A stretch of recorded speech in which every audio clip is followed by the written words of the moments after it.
YouTube, what's the word, man? We back with another video. I'm coming at y'all with a little something different. This ain't gonna be no video reaction. This just like, just me paying homage to a great artist, a great individual. You feel me? A person that really got a nigga through some hard times. An artist that really spoke his soul and pain and passion into lyrics and really made motherfuckers like relate and just be able to just have an authentic sound. We paying homage to Lil Poppa, man. Rest in peace, his soul. Rest in peace, Lil Poppa, man. For real, he was one of the hardest, in my opinion, out of Jacksonville. One of the hardest.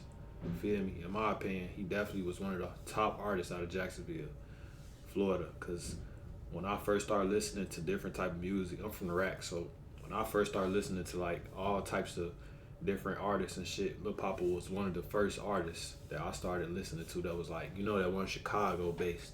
And man, like, bro, his music, bro, that shit touched the soul. And when I first started listening to him, I was 15, bro.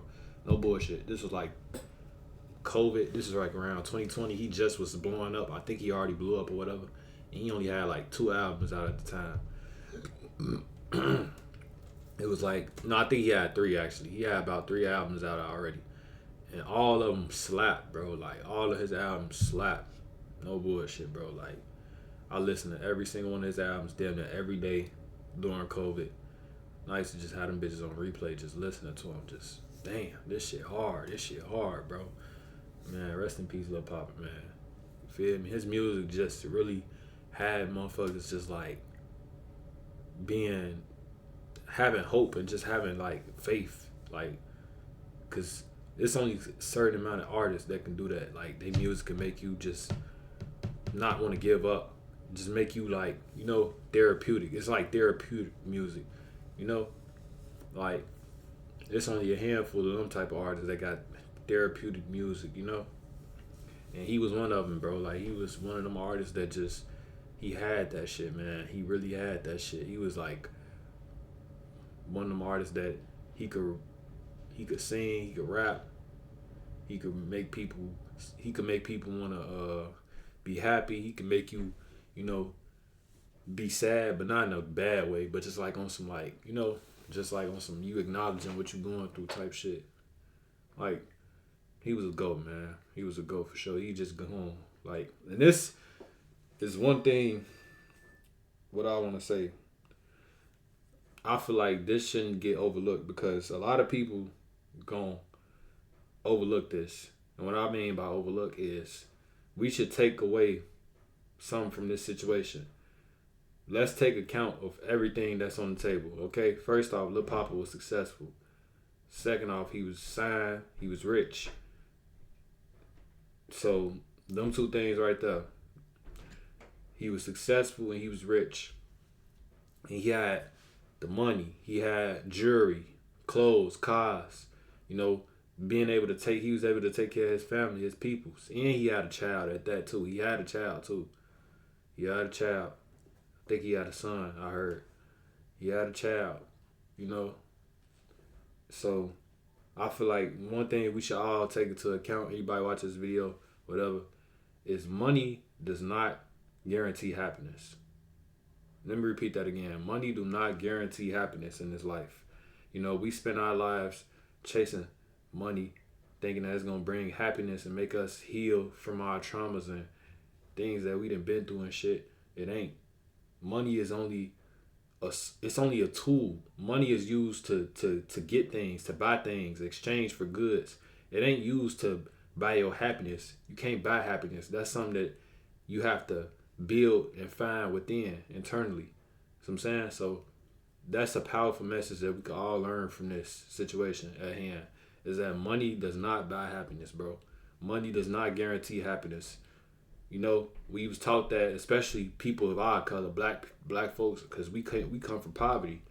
Like, most of black people was raised in poverty-stricken neighborhoods, poor communities, all type of shit. So we was taught growing up, like, shit, if you got money, you that nigga, or you got money, life is greater, but it's not though.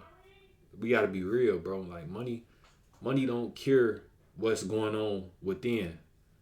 You know, you got to think about it. It's people in the world that's billionaires, that's dead inside, that don't have a soul. That's, you know, they don't have anything connecting them to being human or having a purpose, I should say, because they're human, but having a purpose and just having some type of self love within themselves. Because it's a lot of things that people don't see behind closed doors. Like motherfuckers can only look from the outside looking in.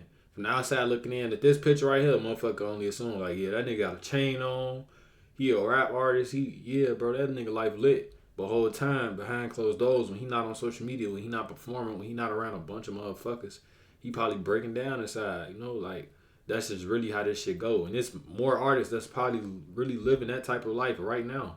You know, they might seem like they happy on the outside. You know, they might be outside taking pictures. You know, with the paparazzi, rapping and shit, going to shows, performing, but whole time behind closed doors, when he in his home alone, in his own room, by himself, that nigga break it down. Cause you know, you never know you don't really know what people be going through. You feel me? So that's just something I feel like should be taken from this situation. It's just money don't bring happiness. Money do not bring happiness, folks. Like motherfuckers gotta realize it's all internal, folks. It's all internal. Your happiness come from within. You feel me?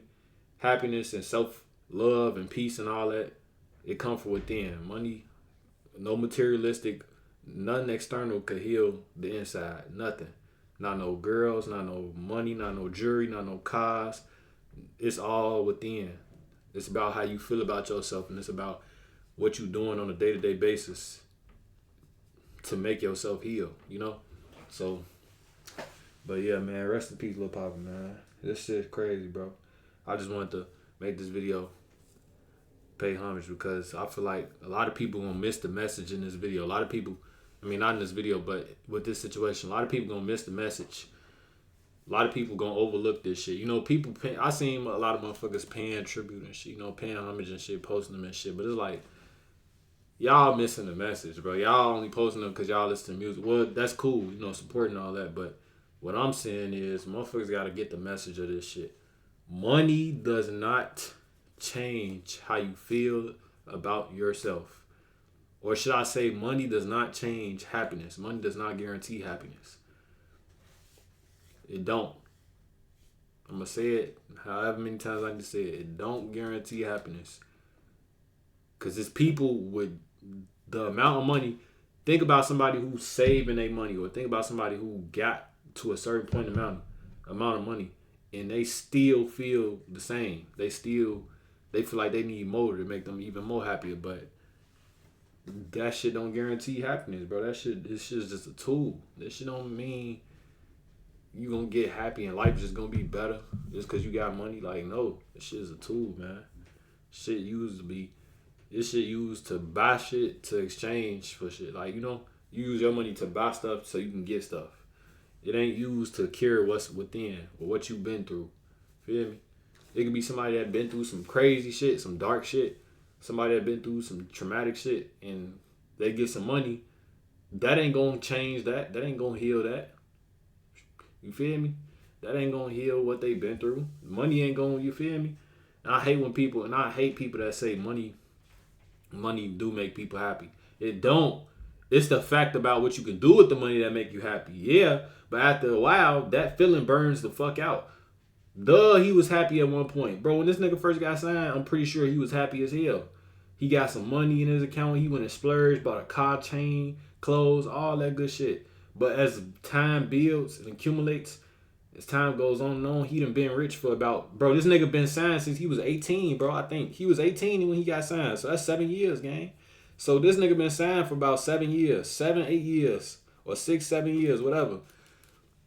Bro, over time, that feeling fades, bro. That shit fades. It's like money can only do so much, bro. He done already bought everything he wanted, then did everything he wanted majorly. You feel me? It's like it get to a point where it's like you gotta start looking for other shit to cope with. And then I heard that he got health issues too, so it's like that can play a toll too. Like he got health issues too. Yeah, that shit play a toll, gang. All that shit build up. And I feel like a lot of motherfuckers need to realize, bro, as men, like, motherfucker gotta realize as men we go through so much, bro. Like, motherfuckers don't really be knowing.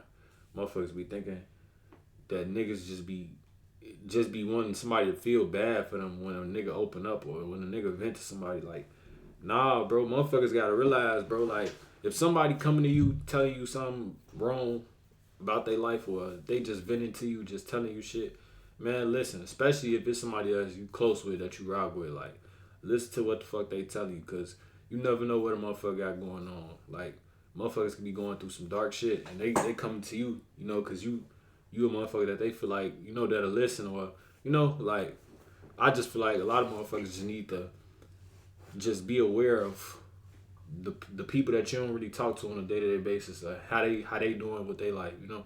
Like, it be people that, you know, they be needing the motherfucker to call and check up on them or whatever. But I don't know, man.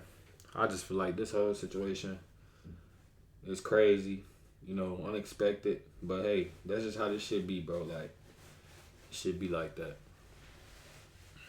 It should be like that for sure. But yeah, man, I just want to pay my homage.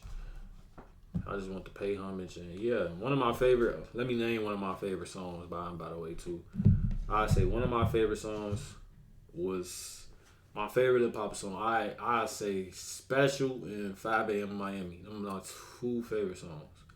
Them two songs, yeah.